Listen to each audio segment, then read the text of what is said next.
Welcome to Healing Lives with Corey Gilbert, a podcast sponsored by the Healing Lives Center. Discover how to love and lead your family well and biblically. God created sex, marriage, and the family for our stewardship, growth, and benefit. My heart and passion is to teach, train, educate, and disciple Christians that want strong marriages and families. The Healing Lives Center has been serving Christians since the year 2000. Its mission is to be a center for sex, trauma, and marriage education and transformation, where we offer counseling, coaching, courses, and speaking services to you, your church, or ministry. Check us out at healinglives.com. Welcome back. We're looking at Lost in Translation, a child psychiatrist guide out of the madness by Dr. Miriam Grossman, a critical read. And for those that are not going to read it or have the time to read it, I'm doing this. We're kind of reading through parts of it. This is chapter 13, the final chapter, and then we'll look at the conclusion. And this is going to give you a lot of what you need to know in terms of what you need to do as parents. So the example here is you're having dinner and your son or your daughter decides to drop that bombshell of, I am not a boy, not a girl, transgender, pansexual, some other label. And what do you do? How do you react? And so here's what Dr. Grossman says. Here's what I tell them, so the parents, when they're in this situation. They don't have to give in. And they don't have to lose their child either. So I explained to those parents what I've been saying to you, what they're being told by their pediatricians, gender therapists, guidance counselors, the APA, Joe Biden, and the Admiral, that the only effective treatment is giving their child what he or she demands, that there's a medical consensus. It isn't true. There is no consensus. And there's no high-quality evidence that living life as the opposite sex provides long-term improvement in mental health. There are clear data, however, demonstrating that a high price is paid physically and emotionally for the process called medical transition. So note that. There is another option in dealing with a young person. So that's critical. I can't provide the results of long-term studies because the current group of patients, the rogued, that rapid onset, is new and distinct from previous ones, and no one knows how things will look 10 or 15 years down the line. But from my own practice and from speaking to other therapists and detransitioners, from reading and watching online accounts, and perhaps most of all, from my common sense and experience as a psychiatrist, love that, I am confident many young people can be guided to accept themselves and off the path toward experimental medical treatments that might end in sterility and mental health decline. So what do we do with reacting to the announcement? It's critical that we don't react. I emphasize that it's one example because it may not be the right one. So as what we're going to read here and look through here is just an example, so careful not to make it seem as the only one. I have spoken with parents who have broken all the rules and saw a positive outcome, whichever path you take. I hope you will find at least portions of this chapter valuable.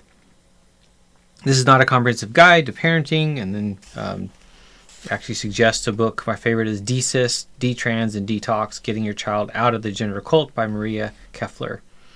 My purpose here is to highlight some aspects of parenting that are particularly relevant. Expect to be challenged in a new way. If IVF and the terrible twos were hard, at least you have the understanding and support of family, friends, and doctors. With Rogue, the rapid onset gender dysphoria, you may feel you're fighting the whole world. Not only do they not support and sympathize, they think you're the problem. You're standing in the way of your child's well-being. You're an obstacle to his getting life-saving medical care. You are transphobic. You are making your kid's suicide more likely. Your home isn't safe. You probably have people in your life who are that misinformed and whose beliefs are that extreme. This may be the most difficult ordeal you've ever faced, and it may have a terrific toll on you, so you must give some priority to self-care. Having a gender-questioning child impacts each family member. By being attentive to your needs, you help them all, especially the confused child, because his or her healing will be facilitated by a solid connection with you. You are the other half of the equation. It's sometimes hard to believe based on their behavior, but your child yearns for attachment to you. I'm not saying it's a poor connection that necessarily caused the gender crisis. I'm saying it's complicated. People are complicated. It's not a linear process, and there are multiple factors. I'm saying that a strong connection is a real plus because your kid has been drawn into a world that seeks to disrupt your family bonds. The stronger your bonds, the greater the chance of success. So as a backdrop, I remind you that from the moment you learned you were expecting or adopting, you were focused on the safety and well-being of your child. That was your job, and it's the most important job you'll ever have. That doesn't change now. When your child tells you about a new identity, it's a landmark conversation. He or she needs you to be fully present. This is not the time to wash dishes or scroll through email. If your child makes this announcement by text or email, that may be a plus as you've been given some time to process the news. Let him or her know you appreciate it. But the subject is too important to discuss electronically. You want to speak to them in person. Don't rush the conversation. The one below is lengthy and might be spread over a number of sit-downs. It's altogether possible that either you or your child cannot tolerate the drawn-out exchange described below. Again, every family is different. You may have a very brief initial talk and then not touch on it for months. Try to be patient. It's a process, a marathon, not a sprint.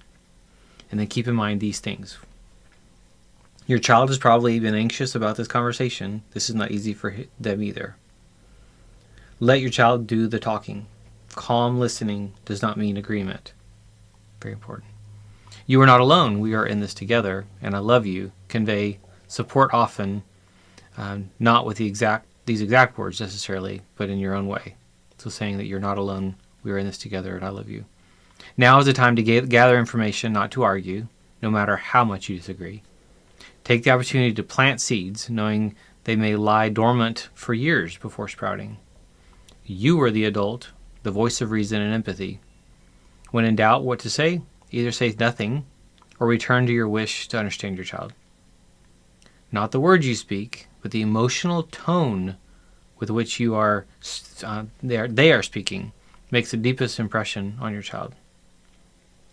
So as you navigate this road with your child, you will make mistakes. You're in a foreign country. You don't know the language. You have no GPS.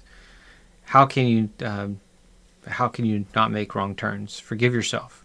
They won't be your first mistakes in parenting, and they won't be your last. You are not perfect. You have your own issues and worries, your good moments and bad. Welcome to humanity.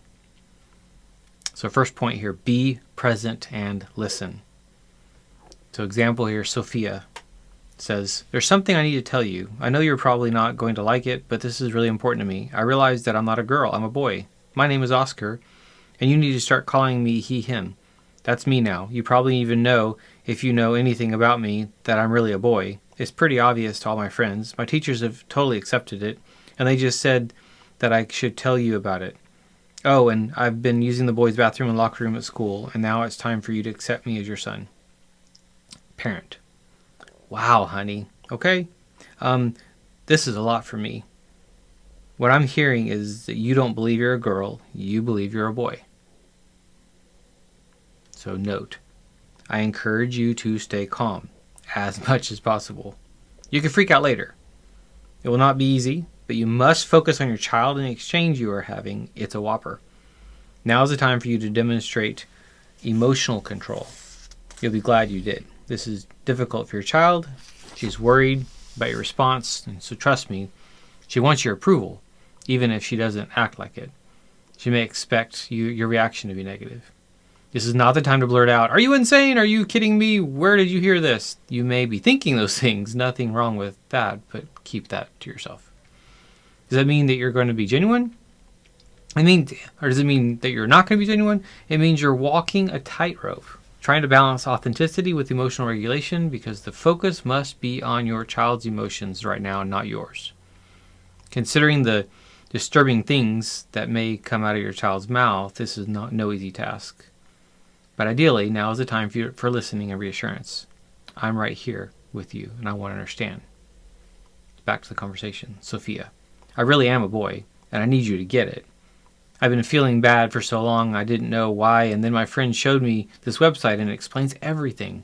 It's like it was written about how I would have been feeling. Parent, okay. Please be patient with me. I want to understand. you are saying that you're really a boy, not a girl. I'm so sorry that you have been feeling badly for so long. There's a website that seems like it is written about you, how you feel? Okay. Please tell me more about this. Back to the notes. Notice the parent does not rephrase or change the content of the child's statement. Instead, she reflects exact wording, giving the child the opportunity to hear her own words. This is called reflective listening. It slows the conversation down to allow for a deeper understanding of concepts that may be confusing not only to you, but to your child. Back to the conversation. Sophia. There's not that much to say. I'm a boy, and you need to accept that. Parent. Okay. You want to consider you a boy. You want us to consider you a boy, and you're behaving and you're living as a boy at school and other places. Sophia. Yeah. But they know I'm a boy, and you're the last people really who don't know, and it's important for you to know. Parent. Okay. But when you were born, it was clear you were a girl. Sophia. Girl was assigned to me. The doctor assigned that gender to me based on my genitals. My genitals don't define me as a boy or a girl. It's all about how I feel, and I know I'm a boy. Parent. Okay. I just want to understand this. This may take me some time, so I hope you can be patient with me. I can't help but wonder, how do you know what it feels like to be a boy? Sophia. Well, I just am one. It's not really about feelings. I just know I am. Note. You will hear many answers like that. I just know, or it just is. It means your child has no meaningful response. But this is not the time to point that out. Store the information for future use. Back to the conversation. Parent. I really want to understand this because I see how important it is to you. If it's important to you, it's important to me. In my understanding, sex is based on chromosomes and whether a person reproduces with eggs or sperm. Note again. This is gentle challenging, and it can go a long way. Present your understanding, but remain the listener engaged and learning. While validating her feelings, there are no wrong feelings. You can gently challenge her beliefs, which certainly may be wrong. It's unlikely she'll agree with you now, but you're planting seeds. Back to the conversation, Sophia. Well, you've just shown that, like, gender is really what defines us. You know, a lot of people get confused by this, so I'm not surprised, especially because you went to school so long ago that you don't understand how science has changed. It really is all about, it's really all about, like, the doctors. They look at you and they just sort of assign you based on your genitals. That's all they look at. The genitals definitely don't define me because it's possible to be a boy and have a vagina or to be a girl and have a penis. Parent. Okay, 1 minute. I want to understand the assigned thing. Can you explain that? First of all, we knew you were a girl from an ultrasound that was done months before you were born. Sophia. That's sex, not gender. They're two different things. Parent. So then what do doctors assign at birth? Sophia. Silence. Parent. I must admit I don't understand how an identity can be at odds with a person's body. I mean, I'm short. Can I identify as tall? I have brown eyes. Can I identify as blue-eyed? I don't understand. Maybe it's just me. Sophia. I knew you wouldn't understand. Forget it. Parent. Well, honey, I see you're frustrated with me. I know we are not on the same page right now, but I hope you don't think we have to give up. It's nice to be on the same page with the people that you love and agree about everything, but as you get older, you realize that it's not realistic. That's only on Netflix. Back to the notes. Here's a chance to model for your child that people can disagree, even about big things, and still have a loving connection. Show her you are able to handle differing opinions and you're never going to say, forget it. Even if there is conflict, you won't abandon her. Try to notice moments of frustration or giving up. Of course, this is hard to do when you're having your own internal reactions.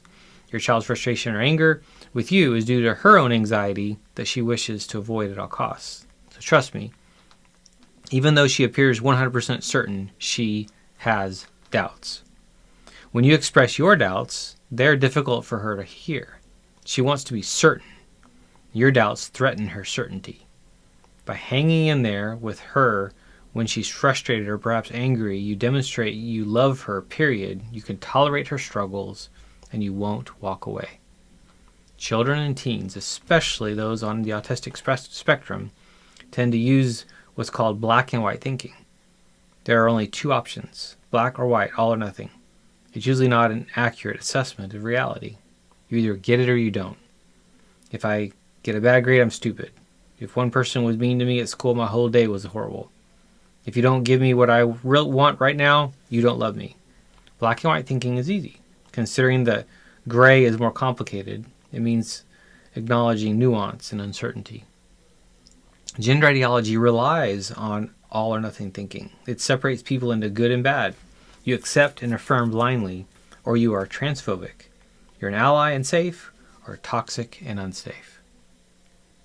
Stereotypes is the next section here.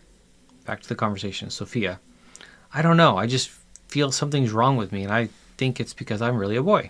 Parent, can you tell me what feels wrong to you? What would be better if you were a boy?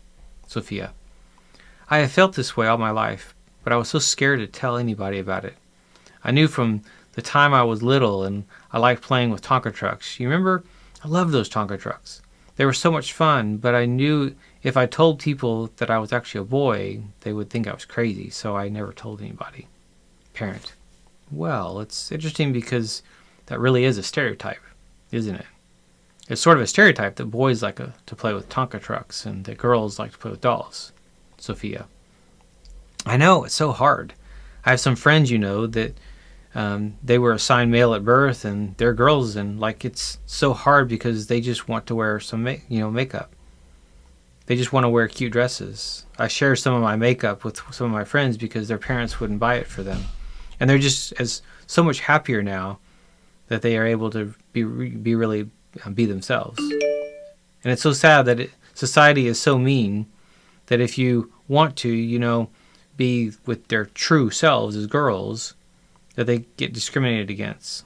So being transgender is so simple, really. It's just when you've been assigned one sex and you know that you're the opposite sex, you're making it too hard, I think. Parent, I'm trying to understand. I really am. But how do you know that you're the opposite sex when you've never been the opposite sex? And hang on just a minute for your answer, because I'm thinking about my own experience. I've never lived life from anybody else's perspective but my own. I've only lived it as a female self. I've never lived it as Sophia. Sophia, Oscar, can you please not misgender me? Parent, okay, I hear you, and we'll talk about it in a minute. I've never lived as you. I never lived it as your dad. I've never experienced life from any perspective of my own. So how would I know what it feels like to be you? How would I know what it feels like to be a man? How can you know what it feels like to be somebody other than you? Sophia shrugged her shoulders. I don't know, whatever. Parent, back to the notes.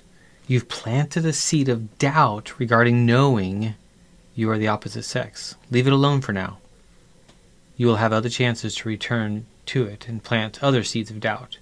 There are many nonsensical teachings in the belief system to which your child has fallen prey. Some of my favorites. If gender is fluid through the lifespan, why make irreversible changes? Why are detransitioners ignored, even demonized? Is gender only fluid in one direction? How can a condition require drastic medical interventions but not be a disorder? Can you think of any other circumstance calling for lifelong prescription medications and major surgery that has no medical diagnosis? Back to the dialogue. Parent, okay. Is it okay to go back to the trucks? Sophia, I guess so. Parent, I can't help but think of your Aunt Liz. She's a mechanical engineer.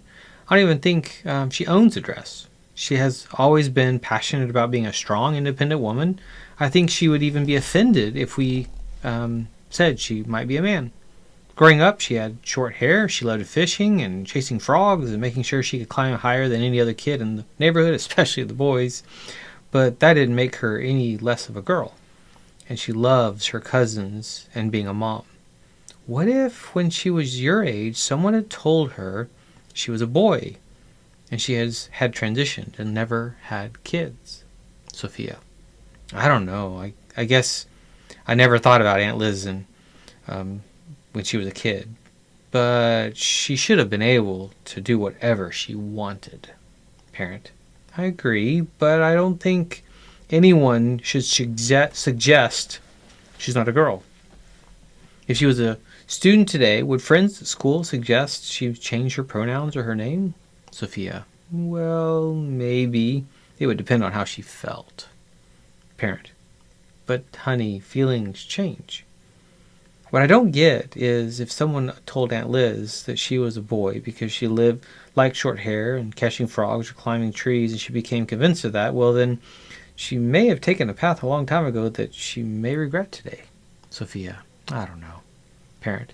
It's okay, honey. You see, I think this is more complicated than you may think. We will figure this out together as we both learn more. Sophia. What about shopping for boys' clothes? And I want a haircut. Parent.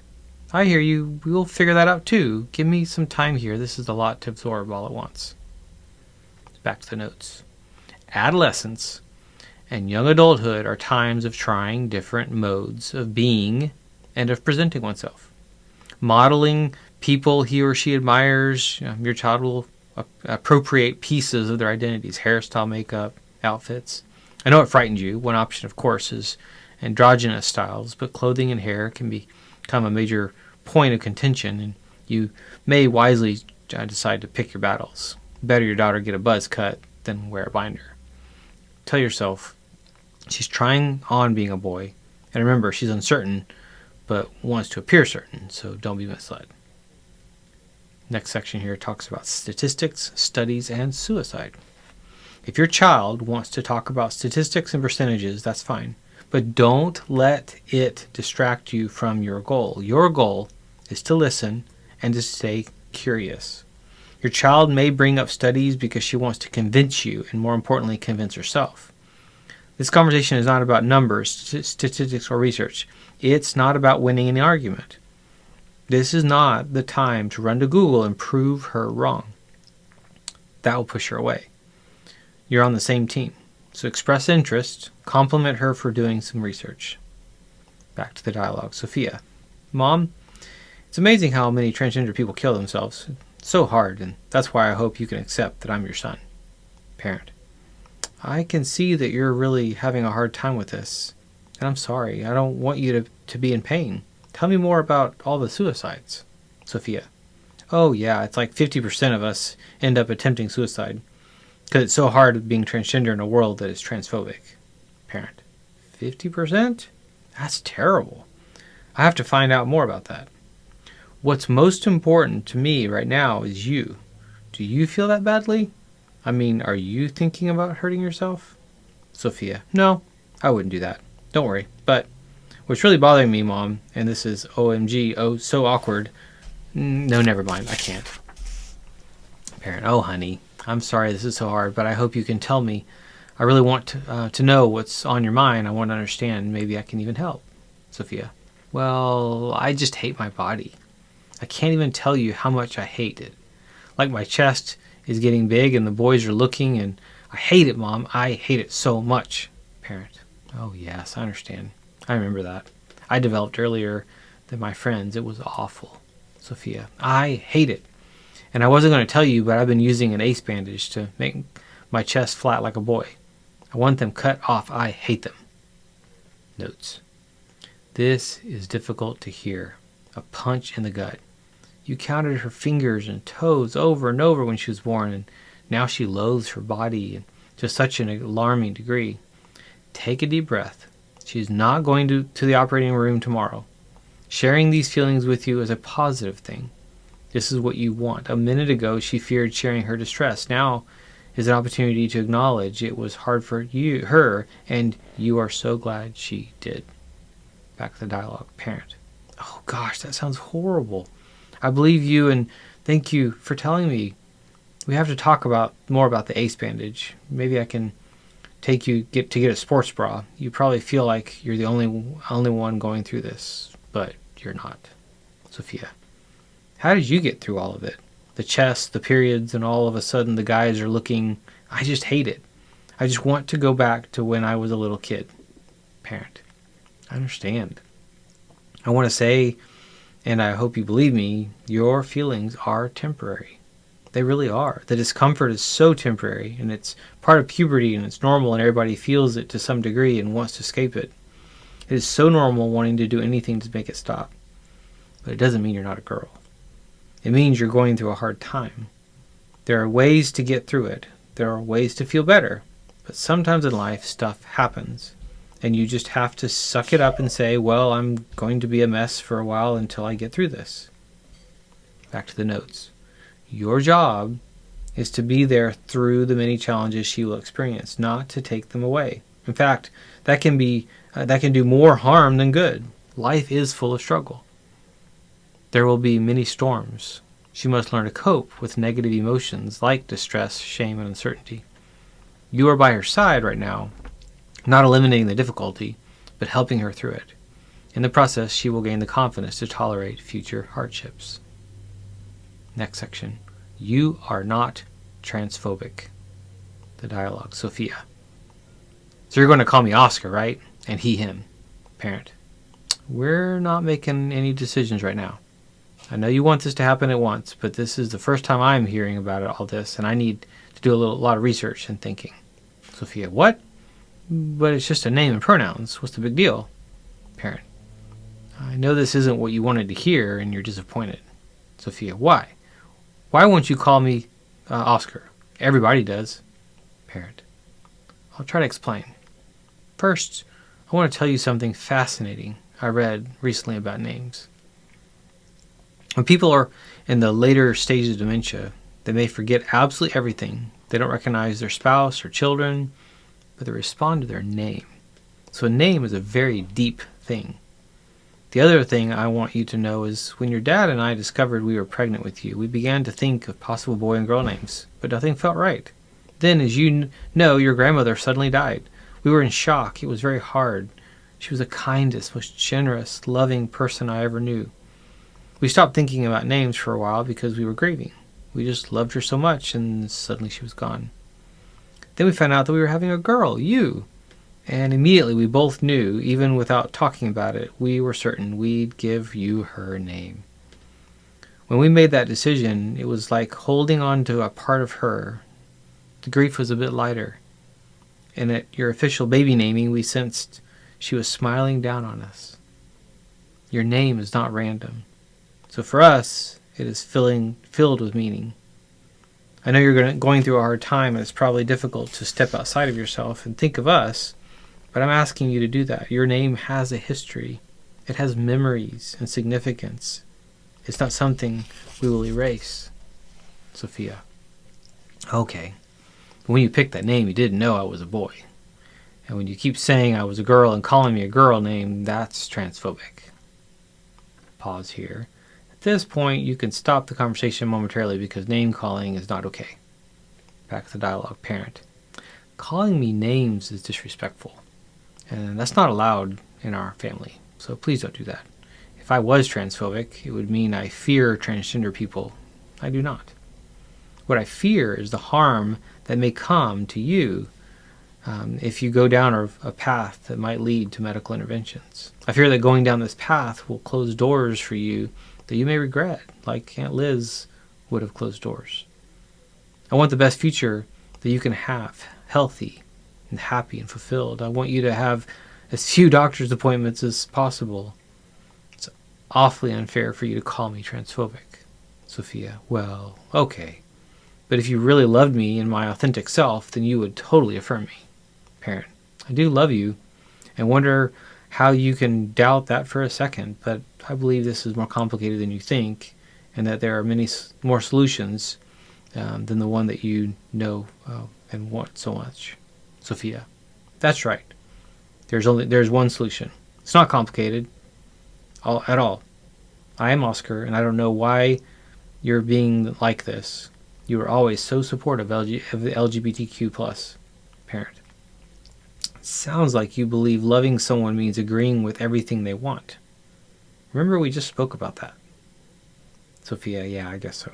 Parent, getting back to your name, I want to remind you that all of us have strong feelings about one thing or another. And that includes me and your dad. We have strong feelings about the name we picked for you. It's important for you to step away from your strong feelings about being called Oscar, if only momentarily, and respect our strong feelings.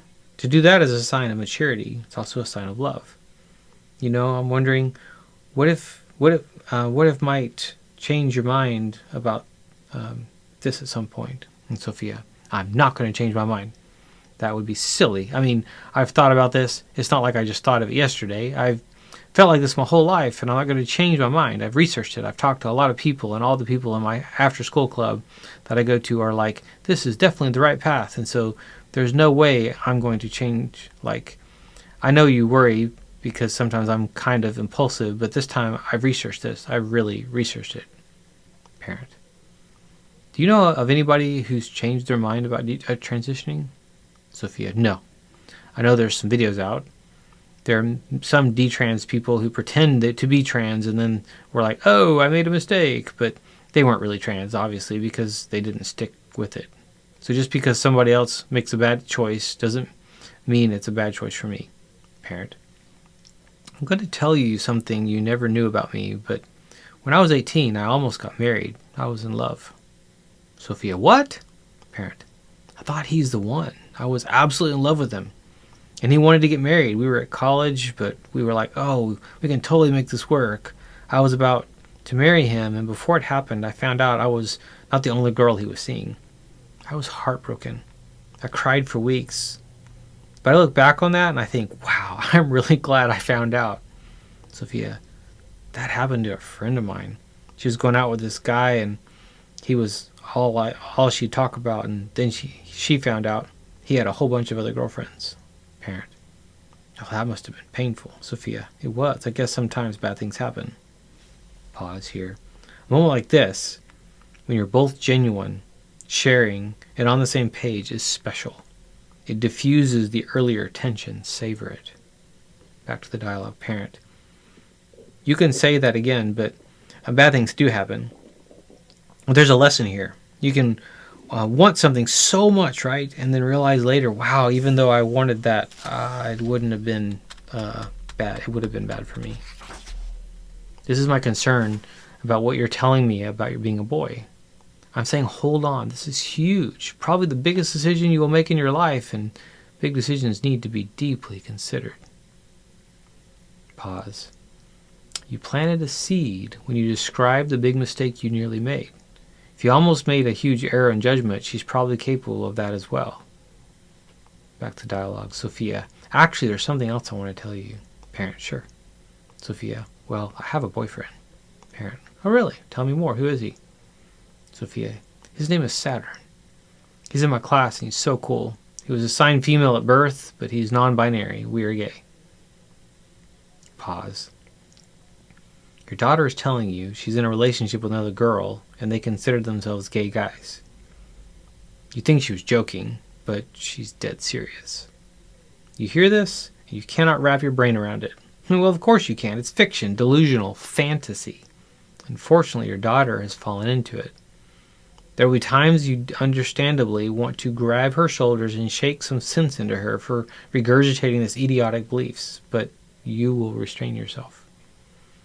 A mother told me that when her son insisted he's not attracted to guys, and in this next sentence said how happy he is with his girlfriend, a 6-foot strapping young man on estrogen, she bit her tongue so hard it bled. She knew if she reacted in that moment with her strong emotions, it would threaten their connection. And connection is what it's all about, even when you think you're losing your mind. Back to the dialogue. Parent, that sounds interesting. How long have you been an item? Sophia, only a week, but he's totally cool. Parent, I'm so glad you told me, because I want to know what's going on in your life. Getting back to your new identity, do you see it as a very big decision? Sophia, yes. Parent, I'm glad you realized that. I'm proud of you for seeing that. Sophia, so are you going to call me Oscar?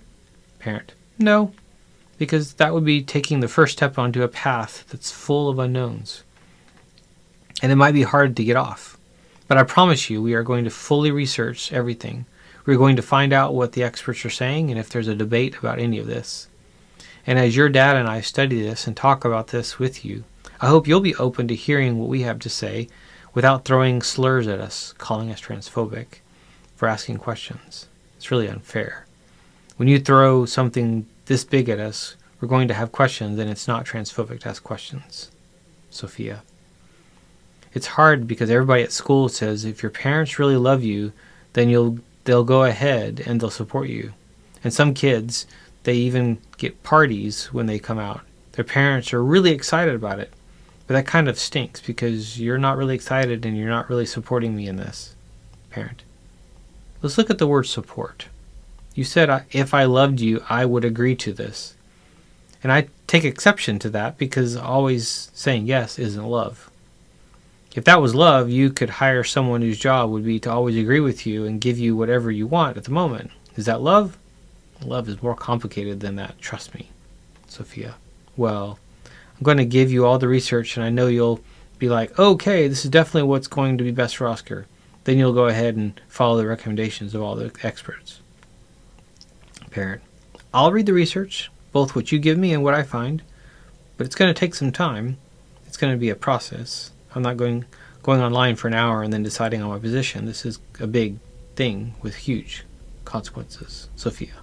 Well, I have so much to share with you. I'm super excited for you to read it because I think it's going to blow your mind.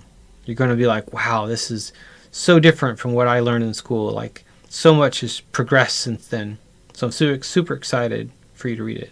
Parent. I'm excited too. Thank you for trusting me with all this personal information. I'm sorry that I didn't respond the way you wish, but I love you, and that will never change. So pause here. I can't say how this will pan out for your family. You may be lucky, like the parents of my patient Rosa. She did a 180 from her boy identity in about 6 months. Or maybe your kid will be like Charlie. He realized after a few years that it was okay to have feminine qualities and be vastly different from his father and brothers. He could be himself without becoming a girl, as if that's even possible. You may be in for a lengthy ordeal that lasts years and includes psychiatric hospitalizations and struggles with therapists, family, and schools. Your mental health may take a major hit. Your marriage may falter. You may need legal representation. And yes, your child may end up with a new voice, a flat chest, someone you don't recognize, and your dreams for grandchildren destroyed. That's possible too. You may have a few battles ahead, or a full war. I can't say, but I can tell you one thing for sure. Lasagna will never taste the same. Thank you for tuning in to the Healing Lives with Corey Gilbert podcast. It has been an honor to serve. If you are struggling, have questions, or in need, Dr. Gilbert offers a free consultation for new clients. Check us out at healinglives.com to book a call. If this has been helpful to you, please share it, leave a review, and help us get the word out so that we can see lives changed, marriages transformed, and more people come into a life-changing relationship with Jesus Christ. The Healing Lives Center offers online courses, programs, books, intensives, and other services to help you live biblically and well. Discover more resources on YouTube and in Dr. Gilbert's Healing Marriage Facebook group, The Healing Marriage.